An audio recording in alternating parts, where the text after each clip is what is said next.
اچھا، اگر میں آپ سے پوچھوں کہ تاریخ کا سب سے امیر شخص کون تھا تو آپ کے ذہن میں کیا نام آئے گا؟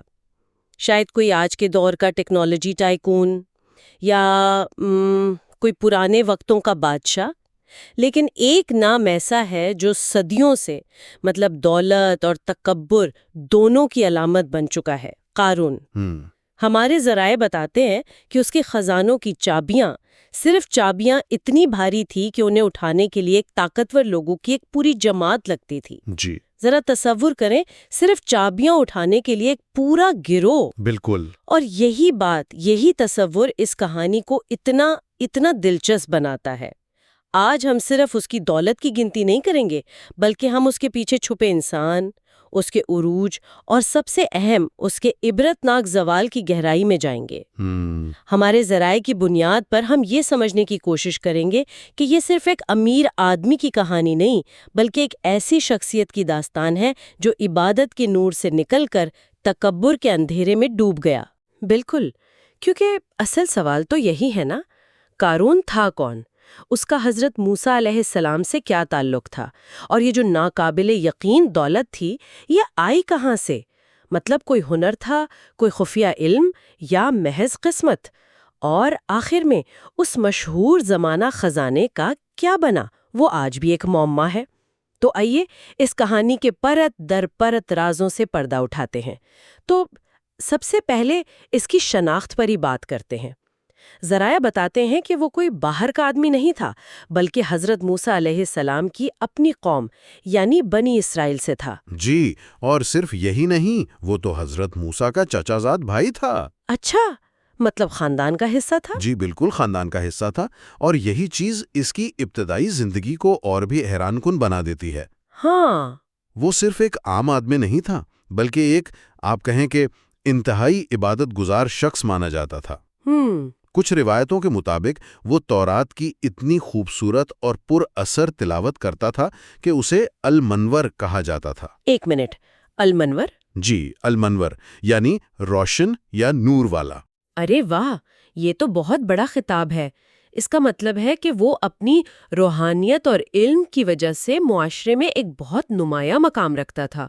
یہ جان کر تو اس کا بات کا تکبر اور دولت پر غرور، یہ سب اور بھی زیادہ چونکا دینے والا لگتا ہے. جی، ایک شخص جو نور والا کہلاتا ہو، وہ اچانک دولت کے اندھیروں میں کیسے گم ہو گیا؟ یہ تبدیلی یہ آئی کیسے؟ دیکھیں، یہ تبدیلی اچانک نہیں آئی، اور شاید یہی اس کہانی کا سب سے اہم سبق ہے. ذرائع میں ابلیس کے بہکاوے کی جو تفصیل ملتی ہے نا، وہ بہت نفسیاتی ہے. یہ کوئی سیدھا حملہ نہیں تھا. اچھا؟ ابلیس ایک انسان کی شکل میں اس کے پاس آیا اور اس نے کچھ غلط کرنے کو نہیں کہا. اس نے صرف ایک کام کیا، اس نے قارون سے زیادہ عبادت کرنی شروع کر دی. یعنی اس نے اسے براہ راست گناہ کی ترغیب نہیں دی، بلکہ اس کے اندر احساس کمتری پیدا کیا. یہ تو بہت ہی شاطرانہ چال ہے. یہی اس کا طریقہ تھا. جب قارون نے دیکھا کہ کوئی اس سے عبادت میں آگے نکل گیا ہے تو وہ بے چین ہو گیا. تب اس بہروپیے نے منطقی مشورے دینے شروع کیے. پہلا مشورہ: ہم اکیلے عبادت کرتے ہیں، جماعت کے ساتھ کرنی چاہیے، اس کا ثواب زیادہ ہے. بات تو ٹھیک تھی. جی.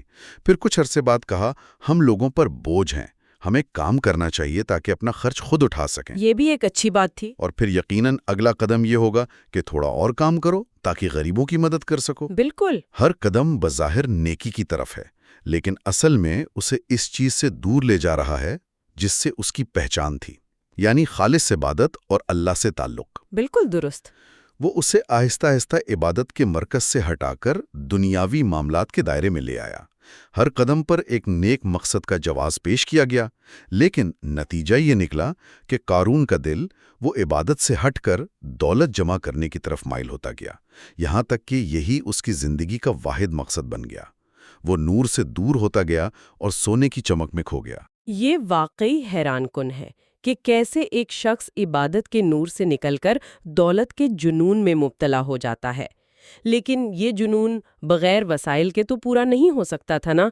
سوال یہ ہے کہ آخر اس کے پاس اتنی دولت آئی کہاں سے؟ کیا یہ واقعی صرف محنت تھی یا اس کے پیچھے کوئی غیر معمولی راز تھا جیسا کہ کہانیاں بتاتی ہیں؟ ذرائع اس پر کئی مختلف نظریات پیش کرتے ہیں اور ہر نظریہ اپنے آپ میں دلچسپ ہے۔ سب سے سادہ اور قابل فہم نظریہ تو یہی ہے کہ وہ ایک انتہائی ذہین اور ماہر تاجر تھا۔ اس نے صحیح وقت پر صحیح جگہ سرمایہ کاری کی ہوگی اور کاروبار میں کمال حاصل کر لیا ہوگا۔ یہ ممکن ہے، لیکن جس پیمانے کی دولت کا ذکر ہے کہ صرف چابیاں اٹھانے کے لیے ایک جماعت چاہیے تھی، اس کی وضاحت صرف تجارت سے کرنا تھوڑا مشکل لگتا ہے نا؟ بالکل ہے۔ دوسرا نظریہ تو سیدھا سائنس فکشن یا فینٹیسی کی دنیا سے لگتا ہے۔ اچھا، وہ کیا ہے؟ علم کیمیا یعنی الکیمی۔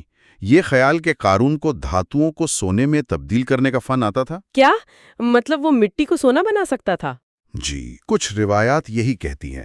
اس زمانے کے لحاظ سے یہ ایک طرح کی سپر پاور تھی۔ علم کیمیا یعنی وہ ایک الکیمسٹ تھا؟ یہ تو کہانی کو بالکل ایک نیا رنگ دیتا ہے۔ اگرچہ یہ حقیقت سے زیادہ افسانہ لگتا ہے، لیکن یہ اس بات کی طرف اشارہ کرتا ہے کہ لوگوں کے لیے اس کی دولت کا ذریعہ سمجھنا اتنا ہی مشکل تھا جتنا آج ہمارے لیے ہے۔ اور تیسرا نظریہ بھی اسی طرح روحانی اور پر اسرار ہے۔ کہا جاتا ہے کہ اسے اسم اعظم کا علم تھا۔ اسم اعظم یعنی اللہ کا وہ عظیم نام جس کے ذریعے مانگی گئی ہر دعا قبول ہوتی ہے۔ اس نظریے کے مطابق اس نے اپنی روحانیت کا استعمال دنیاوی دولت مانگنے کے لیے کیا اور اسے وہ بے حساب عطا کر دی گئی۔ یہ نظریہ اس کے المنورس والے پس منظر سے جڑتا ہے کہ شاید اس نے اپنی روحانیت کو ہی دنیا کے لیے بیچ دیا۔ شاید یہ تینوں نظریات، تجارت، کیمیا اور اسم اعظم، اس کی دولت کے گرد ایک پراسرار حالہ تو بنا دیتے ہیں، لیکن کیا کوئی ایسی وضاحت بھی ہے جسے زیادہ تر علماء یا مورخین قابل قبول سمجھتے ہوں؟ ہاں، اور وہ وضاحت ان سب سے زیادہ عملی اور شاید سب سے زیادہ طاقتور ہے۔ سب سے مشہور رائے یہ ہے کہ قارون اپنے وقت کا سب سے بڑا ماہر کان کنی اور دھات کاری یعنی میٹلرجسٹ تھا۔ اچھا، وہ پتھروں اور چٹانوں میں سے سونا نکالنے اور اسے خالص سلاخوں میں ڈھالنے کا ہنر جانتا تھا، ایک ایسا ہنر جو اس زمانے میں کسی اور کے پاس نہیں تھا۔ تو اس کا مطلب ہے کہ سونے کی پیداوار پر اس کی مکمل اجارہ داری یعنی مونوپولی تھی۔ جی بالکل۔ وہ صرف امیر نہیں تھا، وہ تو اس انڈسٹری کا بے تاج بادشاہ تھا جو اس وقت کی معیشت کی بنیاد تھی۔ یہاں تک کہ کہا جاتا ہے کہ فرعون کو بھی سونا اسی سے خریدنا پڑتا تھا۔ بالکل۔ اس نظریے کے مطابق اس کی دولت قسمت یا جادو کا نتیجہ نہیں تھی، بلکہ ایک منفرد تکنیکی علم اور ایک اہم قدرتی وسیلے پر مکمل کنٹرول کا نتیجہ تھا۔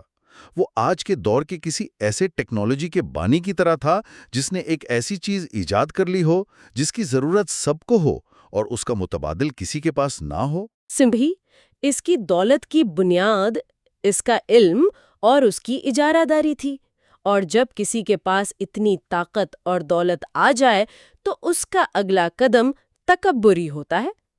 ذرائع اس کے طرز زندگی کی جو تصویر کشی کرتے ہیں وہ تو ہوش اڑا دینے والی ہے۔ سونے کے بنے ہوئے کپڑے، یہ تو آج کے ارب پتی بھی نہیں کرتے۔ اور صرف سونے کے کپڑے ہی نہیں بلکہ اس کا تخت، اس کی کرسی، یہاں تک کہ اس کے محل کے دروازے بھی خالص سونے کے تھے۔ لیکن سب سے بڑھ کر اس کے تکبر کی علامت اس کا لباس پہننے کا انداز تھا۔ وہ اپنا لباس اتنا لمبا رکھتا تھا کہ وہ ٹخنوں سے نیچے زمین پر گھسٹتا تھا۔ لباس کو زمین پر گھسیٹنا یہ صرف فیشن نہیں تھا، ہے نا؟ یہ ایک واضح پیغام تھا کہ میں تم سب سے بڑھتر ہوں اور اس زمین کا مالک ہوں۔ صحیح۔ تکبر کی اس سے بڑی جسمانی علامت کیا ہو سکتی ہے؟ یہ تو اپنی حیثیت کا کھلا اعلان تھا۔ بالکل۔ اور ذالع بتاتے ہیں کہ یہ جاہلیت کے دور کی ایک ایسی عادت تھی جسے بعد میں اسلام نے سختی سے منع کیا، کیونکہ یہ براہ راست غرور اور خود پسندی کی علامت تھی۔ قارون یہ بھول چکا تھا کہ یہ سب کچھ اللہ کا دیا ہوا ہے۔ وہ سمجھنے لگا تھا کہ یہ سب اس کے اپنے علم اور کمال کا نتیجہ ہے، جیسا کہ اس نے خود کہا تھا۔ یہاں سے کہانی کا رخ بدلتا ہے۔ جب تک وہ اپنی دولت کا دکھاوا کر رہا تھا، معاملہ ذاتی تھا، لیکن پھر ایک الہی حکم آتا ہے جو اسے چیلنج کرتا ہے۔ جی، وہ تھا زکوٰۃ کا حکم۔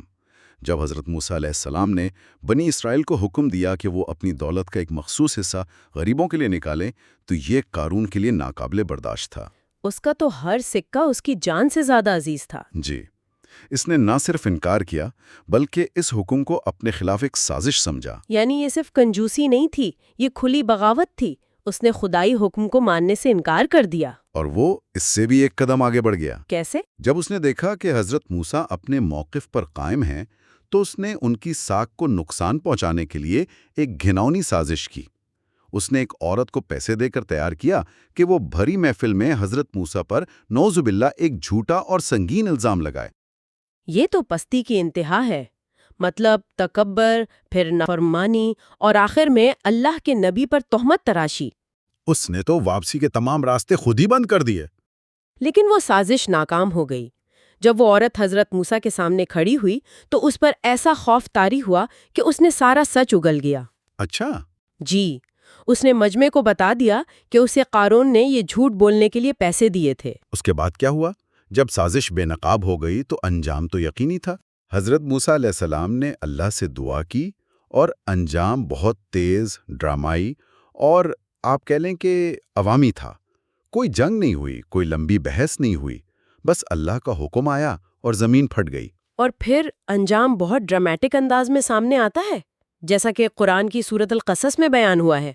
بس ہم نے اسے اور اس کے گھر کو زمین میں دھنسا دیا۔ اسے اور اس کے گھر کو، یعنی اس کی تمام دولت، اس کے سونے کے دروازے، اس کا تخت، سب کچھ ایک ہی لمحے میں زمین نگل گئی۔ سب کچھ۔ کوئی دوست، کوئی جماعت، کوئی محافظ اس کی مدد کو نہ آ سکا۔ وہ جو سمجھتا تھا کہ اس کی دولت اور طاقت اسے ہر چیز سے بچا لے گی، وہ اپنی ہی دولت سمیت زمین میں دفن ہو گیا۔ اس واقعے کو دیکھنے والوں کا رد عمل کیسا تھا؟ وہ لوگ جو کل تک اس کی شان و شوکت پہ رشک کرتے ہوں گے، انہوں نے کیا سوچا ہوگا؟ ان کا رد عمل اس کہانی کے سب سے سبق آموز حصوں میں سے ایک ہے۔ ذرائع بتاتے ہیں کہ وہی لوگ جو ایک دن پہلے اس کی دھوم دھام دیکھ کر کہتے تھے کاش ہمیں بھی وہ سب کچھ ملے جو قارون کو ملا ہے، اس کا انجام دیکھ کر خوف سے کانپ اٹھے۔ ان کا سارا حسد اور لالچ ایک لمحے میں خوف اور عبرت میں بدل گیا۔ بالکل۔ وہ فوراً کہنے لگے، اگر اللہ ہم پر احسان نہ کرتا تو ہمیں بھی دھنسا دیتا۔ اب ہمیں سمجھ آیا کہ کافر کبھی فلاح نہیں پاتے۔ یہ انسانی نفسیات پر ایک گہرا تبصرہ ہے کہ کس طرح ہم دنیاوی کامیابی کو حتمی سچائی مان لیتے ہیں جب تک کہ اس کا خوکھلاپن اپنی آنکھوں سے نہ دیکھ لیں۔ اور وہ خزانہ، تاریخ کا وہ سب سے بڑا خزانہ جس پر اسے اتنا گھمنڈ تھا، اس کا کیا بنا؟ وہ ہمیشہ کے لیے زمین میں دفن ہو گیا۔